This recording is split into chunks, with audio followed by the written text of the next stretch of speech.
Hi guys, তো আজকে হচ্ছে আমার কলেজে এক্সাম আছে, ওই জন্য আমি সকাল সকাল একদম দোকানে চলে গেছি। তাহলে মা গেলে আসলে আমি তাড়াতাড়ি চলে আসতে পারবো। তো আজ না তোমার সাথে একটা জিনিস শেয়ার করবো বলে আসলাম। তো আমার দোকানে মোটামুটি অনেক বয়স্ক লোক আসে, যারা রুটি আমি তাদেরকে প্রত্যেক দিনই দিই। এবার আমার দোকানে না পাগল আসলে আমি প্রচণ্ড ভয় পেয়ে যাই আর কি। মানে আমি ভাবি কি হয়তো নোংরা হাতে তরকারিতে দিয়ে দেয় বা যদি কিছু করে, আমি যদি একা থেকে আমার প্রচণ্ড ভয় লাগে। তো আজকে কি হয়েছে, আমি তো সবসময় ভিডিওটা অন করে রাখতে পারি না। তো পিছনে তোমরা দেখতে পাচ্ছ যে একজন ব্লু কালারের টি শার্ট পরা রয়েছে। ওনাকে আমি বারবার ধরে জিজ্ঞাসা করছি যে তুমি কি কিছু খাবে, তুমি কি কিছু খাবে। উনি চুপচাপ এরমবার চোখ বড় বড় করে তাকিয়ে আছে আমার দিকে, ওনা আমাকে গিলে খেয়ে নেবে। তো এবারে আমি ওনাকে বারবার জিজ্ঞাসা করার পর আমাকে বলছি তুমি কি রুটি খাবে, বলছে হ্যাঁ খাবো। এবার আমি বলছি তারা তরকারি দিই, বলছে না আমাকে ওই ঘুগনির হাঁড়িটা দাও। আমি বলছি ঘুগনির হাঁড়ি ওটা কি করে দেবো, তুমি তরকারি দিয়ে খাও। তারপর অনেকক্ষণ বলার পর দিয়ে আমি তরকারি দিয়ে ছিঁড়ে দিয়েছি। আমি বললাম তুমি এখানে বসে খাও, কোথাও যেও না। ওমা সেই থালা নিয়ে সে অর্ধেক রাস্তার ওখানে চলে গেছে। আমি তো থালা খুঁজছি যে উনি কোথায় গেলো দেখি রাস্তার মধ্যে পড়ে আছে। আমি আবার গিয়ে ছুঁড়ে ছুঁড়ে নিয়ে আসলাম। ঠিক তার 10 মিনিট পর উনি আবার এসেছে আমার দোকানে, এসে চুপচাপ দাঁড়িয়ে আছে।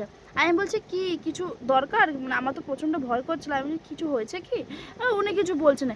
এবারে উনি আমার যে জগটা থাকে আর কি, সবাই জল টল খায় হাত ধোয়, সেই জগটা দিয়ে উনি এক জগ জল ছিল, উনি পুরো কানের মধ্যে ঢালছে।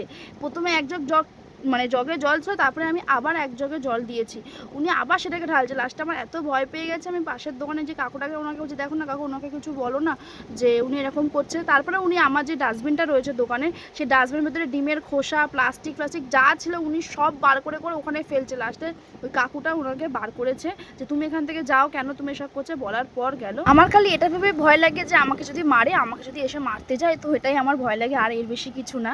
তো তারপরে বাড়ি চলে এসেছি, রেডি হচ্ছে। আমার ব্যাগটা আগের দিন চেন কেটে গেছে, আমি লাগাবো করে ভুলে গেছি। কোনোরকম এই একটা ব্যাগ পেয়েছি, তো এটাও আমি নিয়ে নিয়েছি, রেডি করছি। এদিকে আমার চশমাটাও ভেঙে গেছে, এমার্জেন্সির জন্য ভাগ্যিস একটা ছিল, নাহলে আজকে আমার এক্সাম দেওয়া যেত।